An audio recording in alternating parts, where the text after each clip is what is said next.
I think it's making sure everyone is on the same page about what the end goal is, and then working backwards to figure out how you create that end goal. So is it like launching a new single and making sure that it charts on iTunes? Or Jordan, what's happening, bro? How are you feeling? I'm good, man. How you doing, Sam? I'm good. We're so excited by this intro that we stumbled a little bit, but this is going to be it. This is going to be it. Who we got lined up today? We got Cassie, Petrey, and Jade. They're co-founders of a digital marketing agency called Crowdsurf.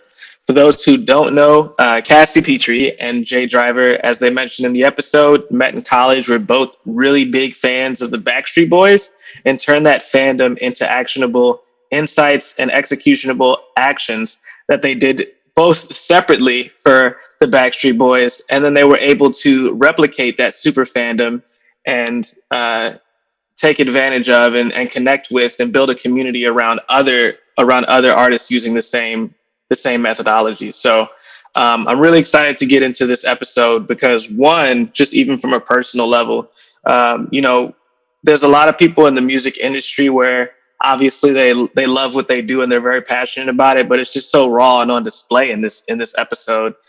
We hear from the beginning of their origin stories and how they got to where they are today, to the executives, the powerful executives that they are today.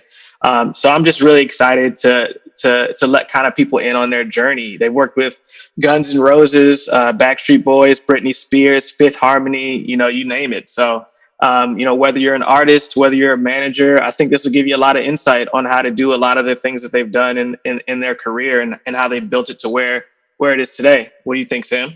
Yeah, man. I think that was well said. And I have to say what stood out to me in this episode was they did a really good job at defining what constitutes a fan and what are various attributes or traits that an act needs to have in order to develop true, very excited fans. So I thought that was a really interesting framework that they spoke through, along with a couple other tactics as to how you can think about acquiring and developing a fan base around you or your artist's work. The other thing, one last quick thing before we jump into the episode, just do want to give a shout out to all of our patrons. Things are popping off in the Discord community. We're looking out for each other, trying to find ways to answer any questions, giving you guys the early heads up as to who we're interviewing in case you want to submit questions for upcoming guests. And I think what's most important too is that all of our patrons are literally just investing into the podcast and helping us continue to reinvest. So that way we can create more supporting content, find those snackable moments, put them out on social media. We're starting to release articles. I think we all want to rise together. So let us help us help you. And if you want to learn more or find out how and join our Patreon community, just go to musicbusinesspodcast.com/community. That's musicbusinesspodcast.com/community. But without any further ado, let's get into this week's episode. Let's do it. Cassie, Jade, welcome to the show. How are you both today? Doing great. yeah, doing good. How about you guys? We are awesome. pushing forward. Yeah. Cannot complain. So Awesome. with that said, definitely excited to dive into all things marketing and talk a little more about the journey with the company. But for starters, could you just both kind of talk a little bit about how you got your first start in the music industry and how it kind of turned into and developed into what it is today? Jade, if you want to kick it off. Then we could. Sure. So I got my start in the music industry actually working in radio. So I grew up in Richmond, Virginia, and there was a station called Radio Disney that is near and dear to my heart. And it was a local, station from the national station. At the time, I remember they had 54 stations across the country, eventually expanded to South America, Brazil. And I wanted to be a Radio Disney street team member. We were called the Fun Squad. And, I saw them doing these things. They were out and about. They were doing meet and greets with artists and, all these kind of little activations. And I was like, I want to do that. So I essentially called and asked how that worked. They brought me in for an interview and they asked me, why do you want this job? And I told them because I wanted to meet the Backstreet Boys. They laughed, hired me. I now manage the Backstreet Boy, kind of how it started.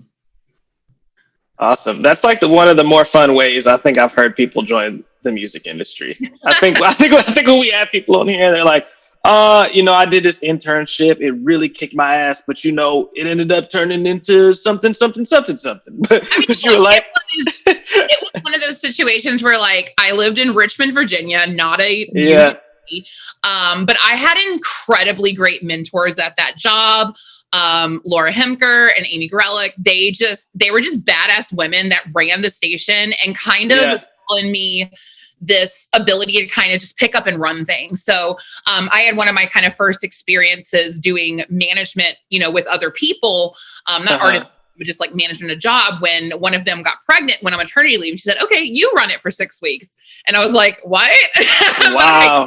I succeeded and it helped a lot. But, I was hired for a job that was, I think, $5.25 an hour. And essentially the key component of the job was passing out, samples and coupons at gas stations and baseball games and things like that.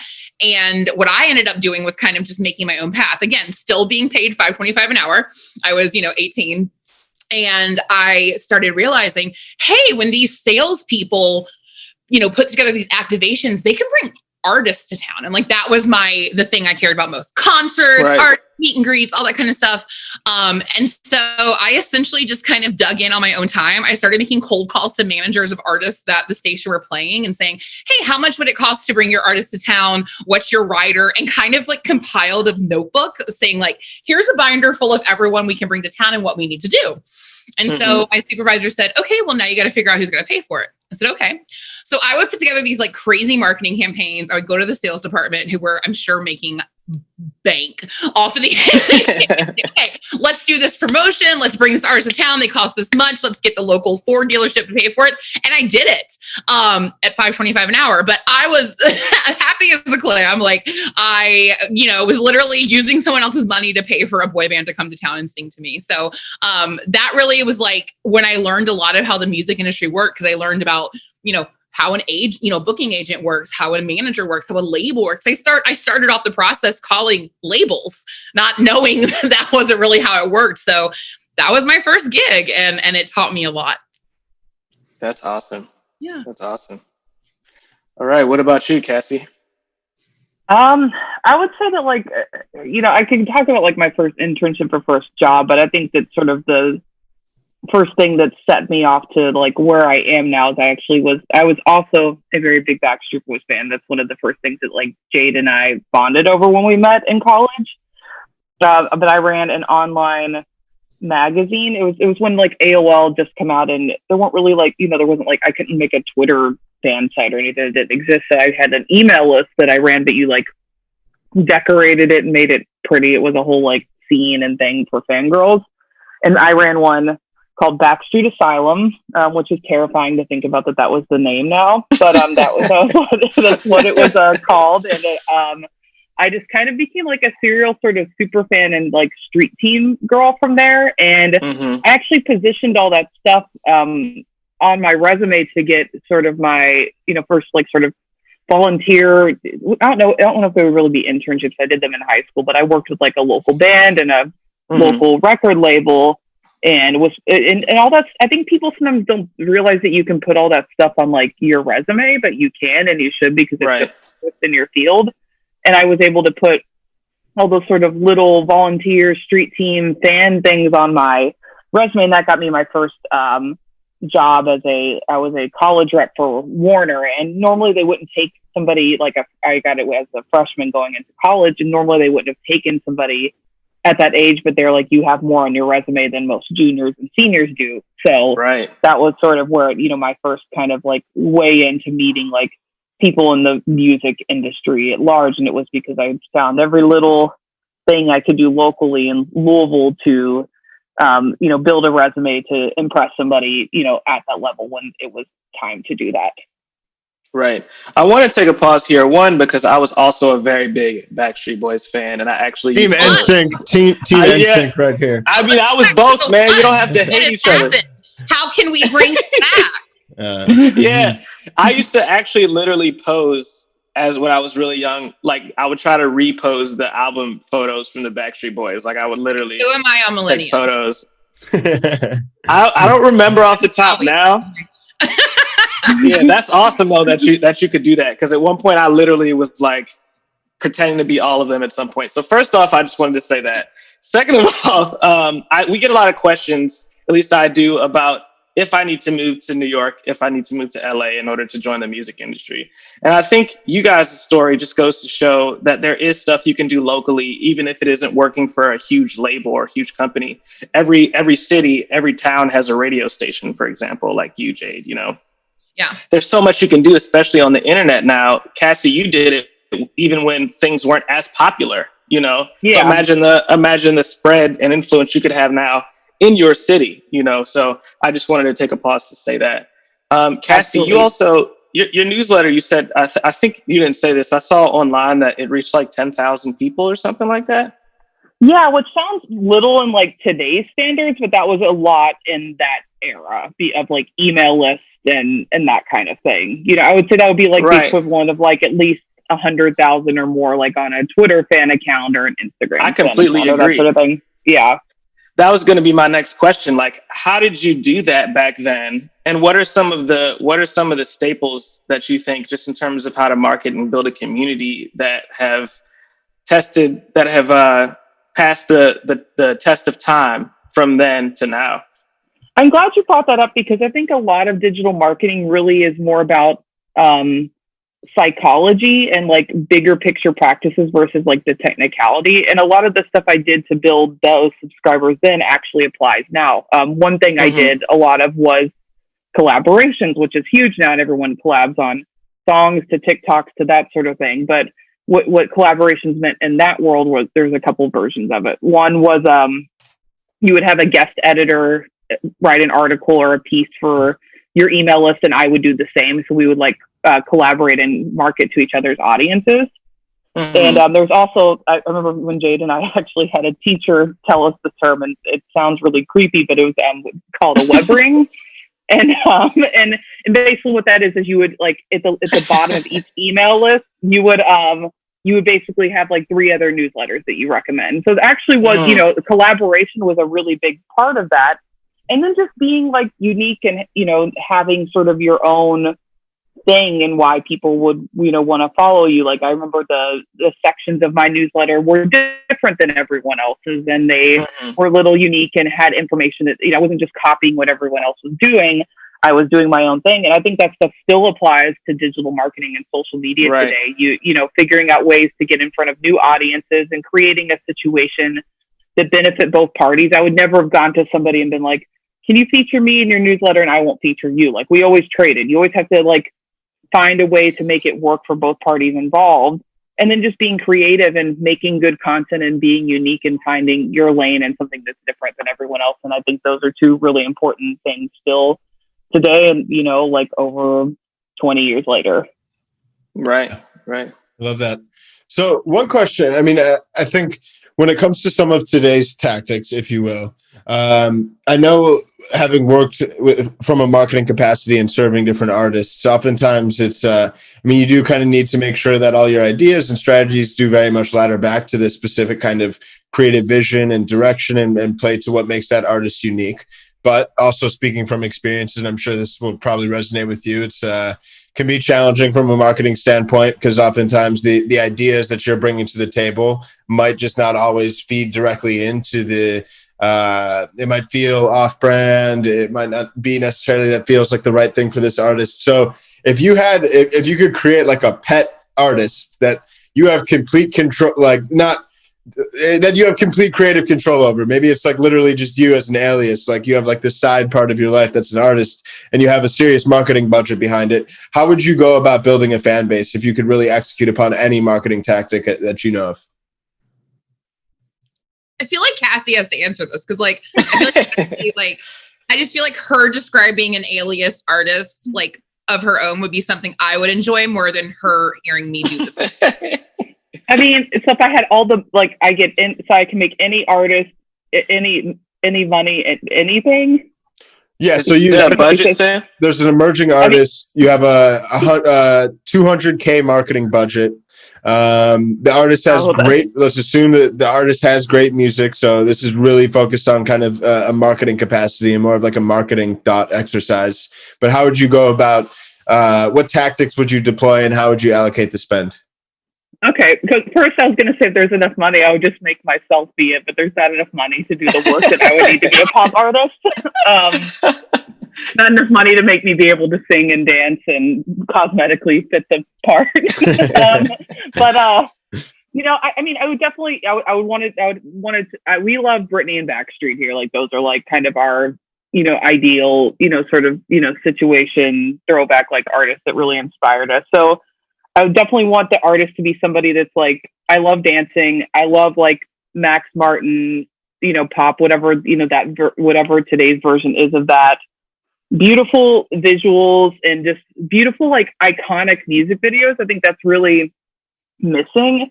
And I mean, 200K, I could probably only get like two great music videos out of it, but I would make two really amazing, incredible, slightly like borderline controversial. You don't want to go too controversial, but like right on the border, where people are talking about it and it's like not completely like out of line, but like some people could interpret it to be like, I would be all in on like music video, like great visual, just music video is really what I think I would put my money into with that budget. Right. Yeah. I mean, we've seen a music video be a phenomenon with like "This Is America" by Childish Gambino. It was like that. Yeah. That could have been the only song he put out that year, honestly. But it was big. It was big enough to last, like, and it probably will last, like, the test of time, just because of the concept and how it came together and the visuals themselves. So I totally get that.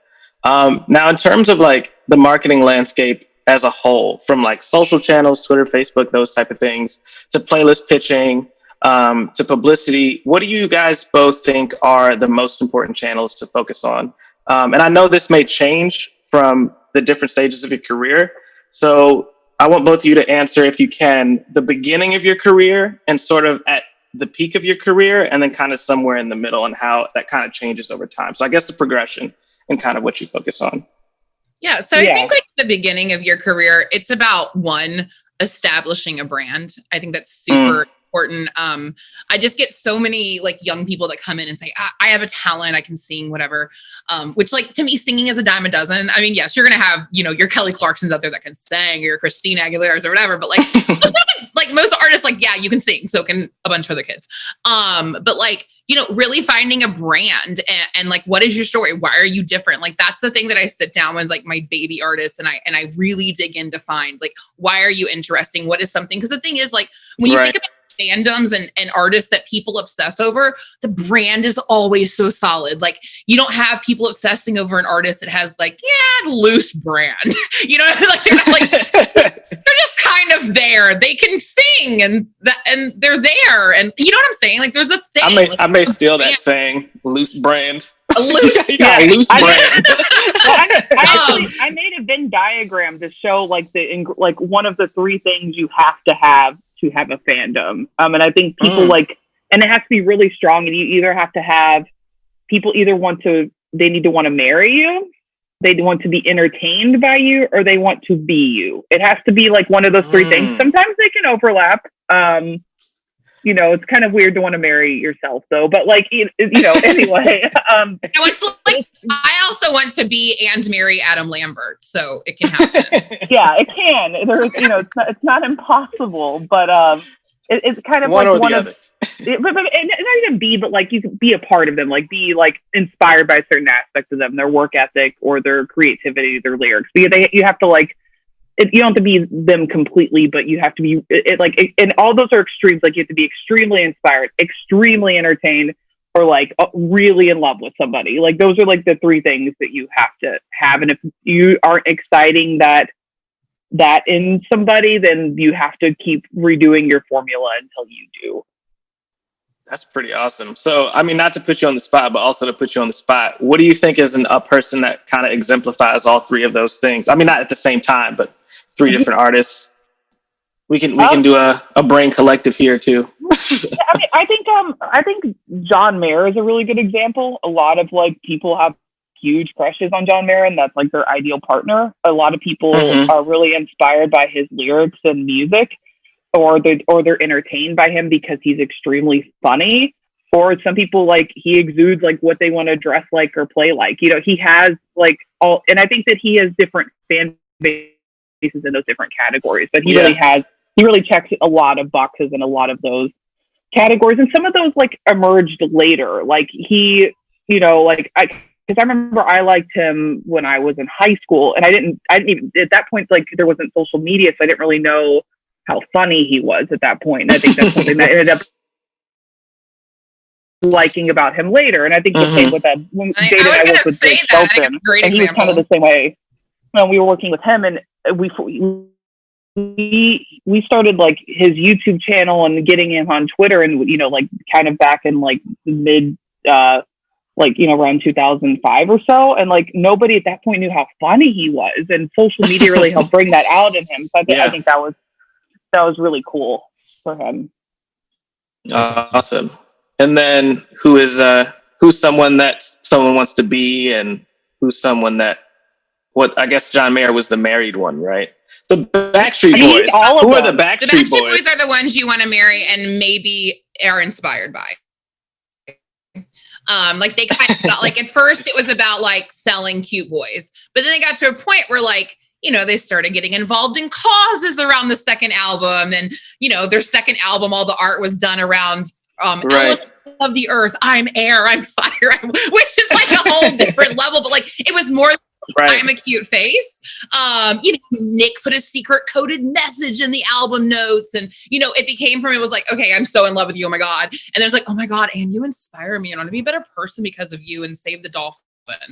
I don't know if I ever wanted to be them. I don't know if that was part of necessarily their marketing. I mean, I do think there were maybe some. I mean, you did used to pose as them. So. Yeah, I did used to. I was about to say I was definitely one of the guys. As a fan, I always but looked at like Backstreet and Britney as like a really good pop package of the time. And it was similar like when I was like in 3rd and 4th grade, and it was New Kids on the Block and Debbie Gibson. So it was like, I wanted to marry them, but like I wanted to be her.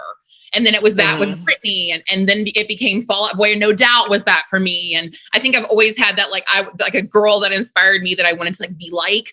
And then there were like the boys that I like had the crush on, and both of them, I think for me, it's like both of them always had to kind of hit that inspiring thing, especially as I got older. And so, yeah, it's just kind of a mix of all of it. Right. Do you think that you can tend to both at the same time, or do you think it's best to actually focus on one and then pivot to another, or focus, you know, multiple ones? Or I mean, look, if you can hit all of it, that's amazing. I think Fall Out Boy is a great example of that. I don't know how familiar you are with them, but like when they were, I love Fall Out Boy. Yeah, when they were like the biggest band in the world, 2005, 2006, like they had all those things. Everyone wanted to fuck Pete Wentz. Everyone wanted to, you know, be like them. Like that's where, you know, all these, like he's dyeing his hair and doing the emo thing and the guy liner or whatever. And like, everyone started emulating that. Like to me, he was like the MySpace king before most people even knew what MySpace was. And then everybody wanted to copy it. That's how he could start a clothing brand and all that kind of stuff. And then on top of it, then you go into looking at the way they kind of marketed that band over time. And it's like, to me, it was almost a boy band formula. And it's like, you look at these like 4 punk kids and you don't think like, they don't look like Justin Timberlake or Nick Carter, but like they really did play that boy band formula with them, eventually throwing them on, you know, Rolling Stone with Pete with his shirt off and all that kind of stuff. And then on the, like the aspiring and like wanting to be, dude, that was like, if you were a real fan of that band, and I think you dug like maybe a little past the singles and like, you were like, I am a Fall Out Boy fan. It was all about that. Like, I learned to be a writer because of the way that like, not because of the way that, and I don't mean songwriter, I mean like a writer, like a blogger, because of the way that like Pete was blogging on the side. He wrote a book. You know what I'm saying? Like it was beyond the songs to me. It was a lifestyle. And I wanted to be like him. And I literally am doing a march down the road for the invisible children. I had never been an activist for anything in my life, but all of a sudden, like, brought attention to things. So for me, that was like all 3 of the things very, very well done. Right. Awesome. That's awesome. That's and all of them seem like they cause you to do something. Yeah. Like whether it's you know, all of them are kind of actions on that person. I mean, I think for me, it's not necessarily passive. I think for me, especially, and I think for Cassie, it's other artists, but like, I'd say like a combination of like the marketing of the Backstreet Boys and Fall Out Boy were probably the biggest, like catalyst for what Crowdsurf became for me and like what I wanted to work on. Yeah. Amazing. So when it comes to the journey with Crowdsurf, can you talk a little bit about kind of the initial approach as far as how you would service clients and how that's evolved to the approach that you're deploying today? Sure. Cassie can talk about what she did in her dorm room. So I remember when I was a college rep, I remember when MySpace came out, and we were like, I think Jade and I were in my dorm room, and because she would like live 3 doors down from me, and I was registering my MySpace account. We were looking around, like, and finding stuff or whatever, and I think I said something along the lines of like, I want to run MySpace pages for people one day, and I really like. I really like took that to heart because I felt like that was such a hole in the market and nobody was doing it yet. And we kind of ran with that concept, and that's sort of like the very base level thing that's evolved to what we have done today. Awesome. That kind of goes back to Sam. We've spoken before on underpriced attention, and how TikTok is now that underpriced attention, that place where people don't really know how it works, but there's a lot of people on it. People are consistently signing up. And back then it would sound, it was MySpace. It was like, oh, there's this new cool, shiny new toy on the internet. And let's figure out how we can best use it. So I guess you got a little bit of HTML then, too? Because I like definitely spent hours on that profile, going through my top 10, all of that. I learned HTML in high school because I wanted to make an Ashton Kutcher fan site, and I did, and it's still online somewhere. But I was able to use my HTML in MySpace, and I didn't see anybody else do this for me, figuring out how to push down the page so you could have a header. I don't remember anybody, maybe I don't have evidence, but I don't remember anybody else doing that before like we did, which was pretty cool. And just really like figuring out some like customization and, stuff on the pages. It was fun to play with and figure out ways to make that look cooler. Right. Cool. Well, I want to shift a little bit more towards like a specific campaign that you guys have done recently. So like, what's the large scale campaign that you guys have worked on? And when you do start a campaign that's as large as, the example that you'll say, what are kind of the first steps in executing it? What are the first things that you have to think about? Let's see. I'm trying to think of like a good example. I mean, I can sort of start while I'm thinking of good examples with like, you have to, I think it's making sure everyone is on the same page about what the end goal is, and then working backwards to figure out how you create that end goal. So is it like launching a new single and making sure that it charts on iTunes, or is it launching a tour and selling it out immediately? Is it having a song that's a slow burner leading into an album that's coming in 3 months? Like, I think getting everyone on the same page about what the long-term goal is incredibly important. And then you work backwards to achieving that goal. And I would say a lot of times the way that works is we'll suggest multiple like ideas for achieving that goal or parts of that goal, and collaborate with the artist and team on that and figure out the, kind of the, sort of best way to go into that and roll into that. And it's like, okay, if you want to have a, number one song on iTunes, okay, let's figure out what the best day of the, should that go on Friday? Should that go on Tuesday so that you're not competing with as many people? Should it go this week versus the next week? Cause this week looks more crowded, like a lot of like sort of more like technical granular stuff. And then once we sort of have all that outlined, then we can kind of figure out like what the fun parts of that are. And I would say a lot of times it's us following the artist lead on that kind of thing. Like we'll suggest ideas, but I would say like 10 years ago, like we would completely do that part of it. But now it's more of like us, like either executing the artist idea or, coming up with ideas to supplement it or modifying it. I mean, Jade, would you agree with that? Or do you have any sort of like good references? I remember when we did used to do most of it, and I remember one time reading about, I was very, very into Lady Gaga kind of before she had her first single out. Like we found her on MySpace.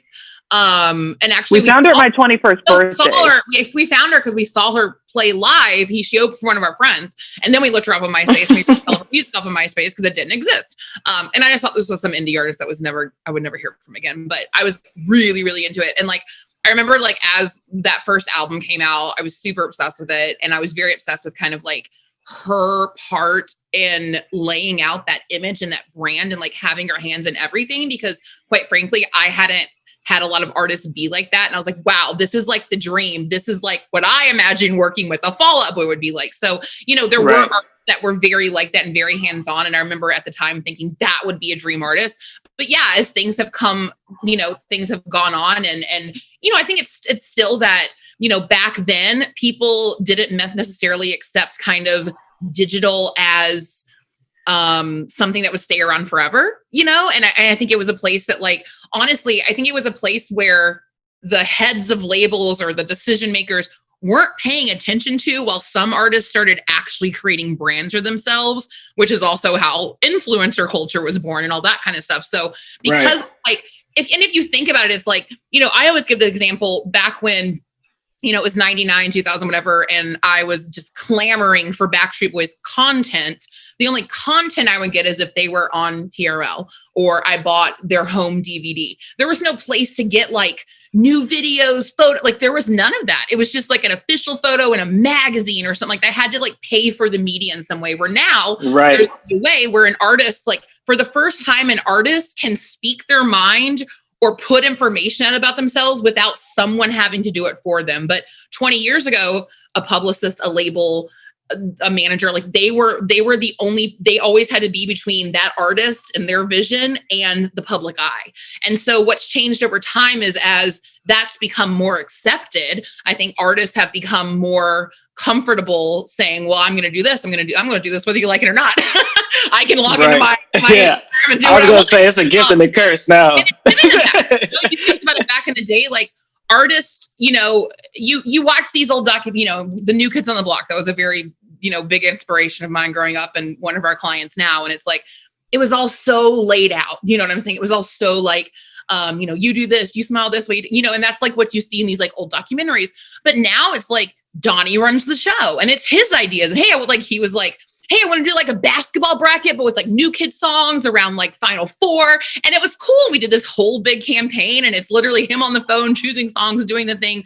And, you know, I've toured with him several times and it's like, to me, I love watching him. He's one of those people to me, like the real creatives that like put, like they have an amazing stage show and like puts it together and it's his band and he wants to make sure everything is on and it's working. And it's cool to see something that was so kind of manufactured in a way 30 plus years ago now becomes something that this artist can own since they're still able to play arena shows and make a living. So I think it's the same kind of trajectory with the way artists can, you know, didn't used to have a say and now can have a say. Right. So in some of the, you named a few examples just now. What do you think are some of the inflection points that you two look for during campaigns like that, during those large scale campaigns that kind of signify that this was a successful campaign or this is doing really well? What are some markers that you two look for those?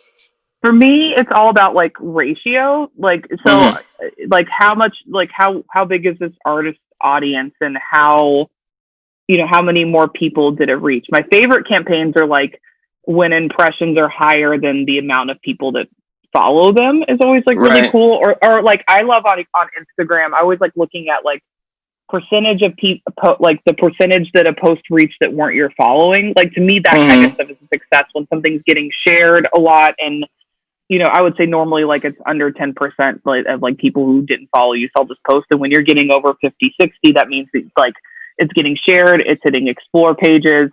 That kind of stuff is really important to me. And then I like looking at not just like how many likes something gets, but how many comments something gets versus how many followers they have is something that's really important to me, because the thing that's beautiful about the internet is you can tell really early if something works or doesn't, like if an artist brand is working or not. And if you're like, okay, they have 1,000 followers, but like they're getting 100 comments on 1,000 followers. Imagine if they had 10, imagine if they had 100,000, you know, that's the kind of stuff that you can really look for. And I remember we worked with them, Why Don't We, since day one, and their engagement was off the charts since day one. Like you could tell they worked as a group immediately. There was nothing like, you know, obviously they've grown up and they've become, you know, they've grown and they've become the better musicians. Their new song is amazing that just came out. And all of that's great, but we've been able to see, since inception, they worked. And that was, and I would say like in the 90s, you would have spent so much money even figuring out if that's going to work or not. So it was nice to just launch it and it worked, and you could tell, and you could keep, going, in the right direction based upon like that. Yeah. Right. You keep, where to spend your money and how much of it you need to spend. And that's, the data, the real-time data on a small audience, it really, is amazing. And another, you can run like ads on Instagram or Facebook and kind of see, you can spend $100 and see like how well somebody is or isn't responding to something, and pretty quickly know, okay, like that visual works, that one doesn't, like this brand resonates, this one doesn't. So you can spend a little money and have a small audience and really kind of see what works pretty quickly, which I absolutely love. I think it saves people a lot of time and money. Right. Yeah. No, it's definitely nice getting that increased level of analytics that all these different platforms provide. When you mentioned you like kind of looking for content that reaches a lot more people than existing followers, and I know kind of Instagram will like report on that statistic. What do you feel are like the keys to content that tend to drive a lot of engagement and kind of like over-index on reach and shares? A couple things. One is something, it has to be something that's like shareable, even if you don't know anything about who posted it.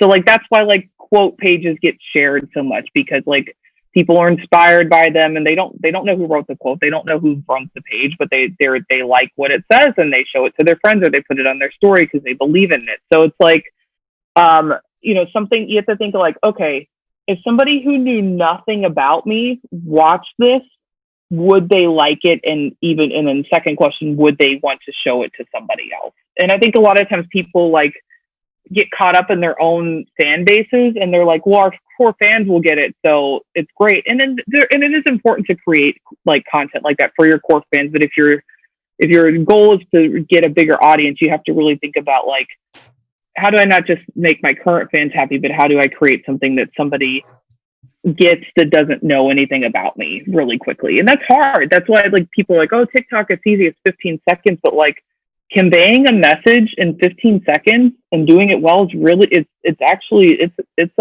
hard. It's, I commend people who do that really well. It's not easy to produce that kind of content. Right. Yeah. I was just thinking when you said that, like, I've never thought of good content in a way where, do people like asking yourself, do people want to share this? And that sets a really, really high bar, but it sets the right bar, because that's exactly what you want people to do when they interact with the content, when they engage with the content. Absolutely. And a lot of people have beautiful Instagram pages that nobody follows. Like, yeah. It is not that movie, Build It and They Will Come. That's not how it works. Like, I don't know. No, sorry, Field of Dreams, but it doesn't work like that on social media all the time. You have to build it and make it them want to share it, and then they will come. But like, I remember when we were working out with Anderson .Paak, and he had like this was like the perfect case study. I was so happy about this experiment. Mm-hmm. He had this beautiful Instagram page that was the most beautiful grid, like when I mean grid, like, like everything like lined up and matched and everything. And it was really pretty.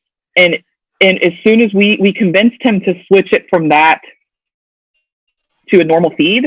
Is this when it was like his album artwork kind of like on his entire page? It was beautiful.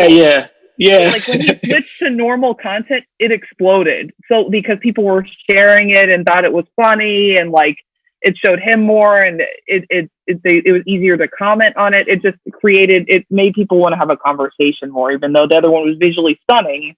It just wasn't what it takes more than just like having a page that looks great. Also, when you think about it, like the amount of time you as a regular person spend on Instagram a day, how much more time do you spend in your feed than going to like a page? A whole page, yeah.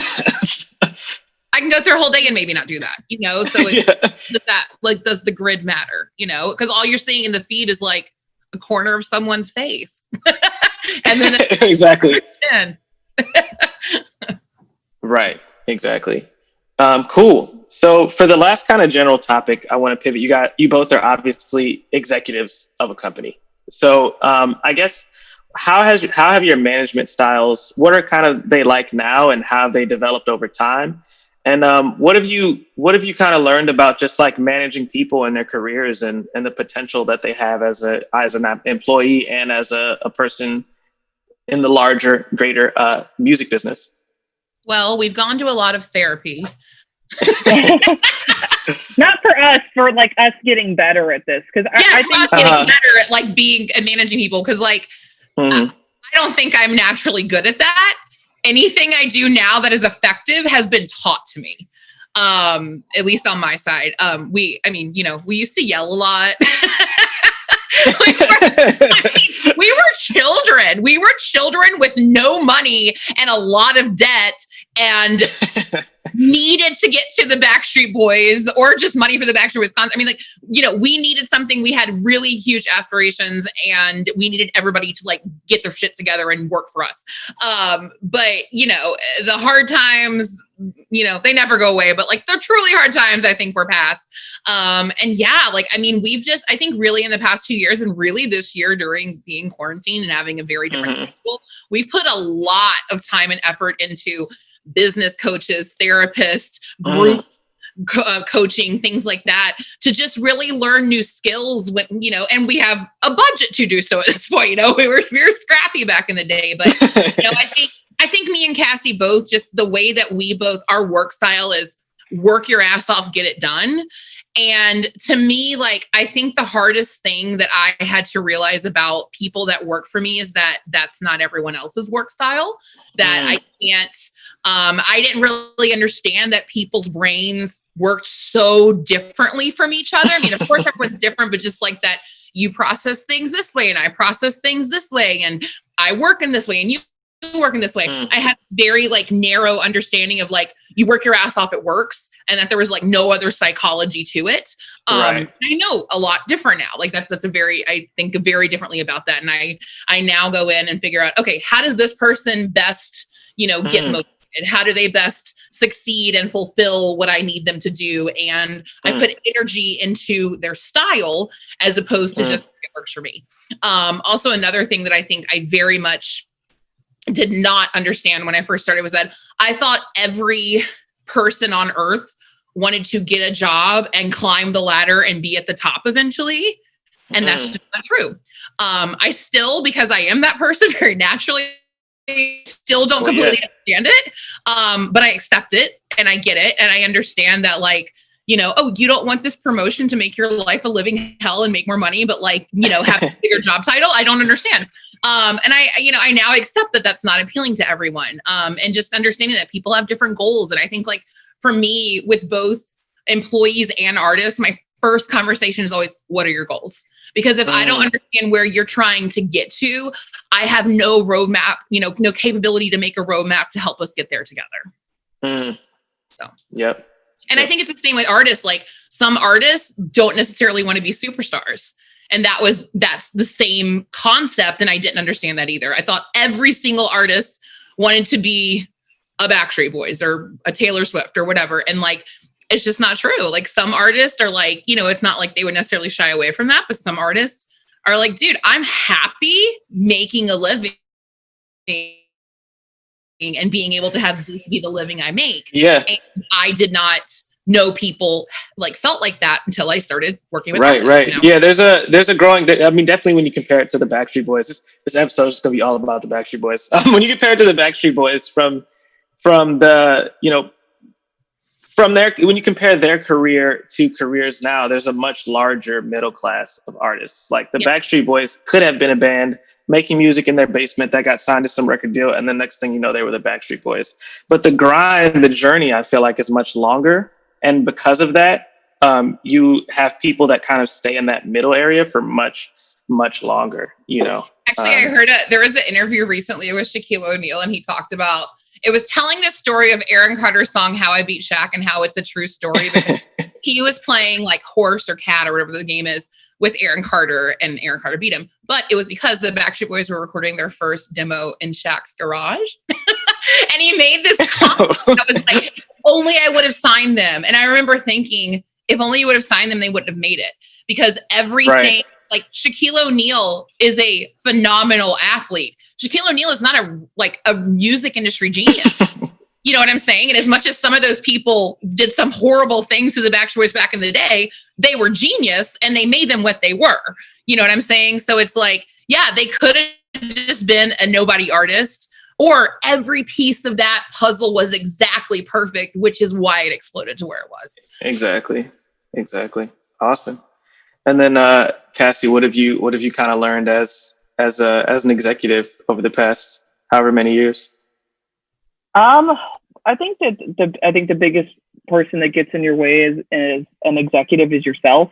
Your emotions, taking things personally, and just not.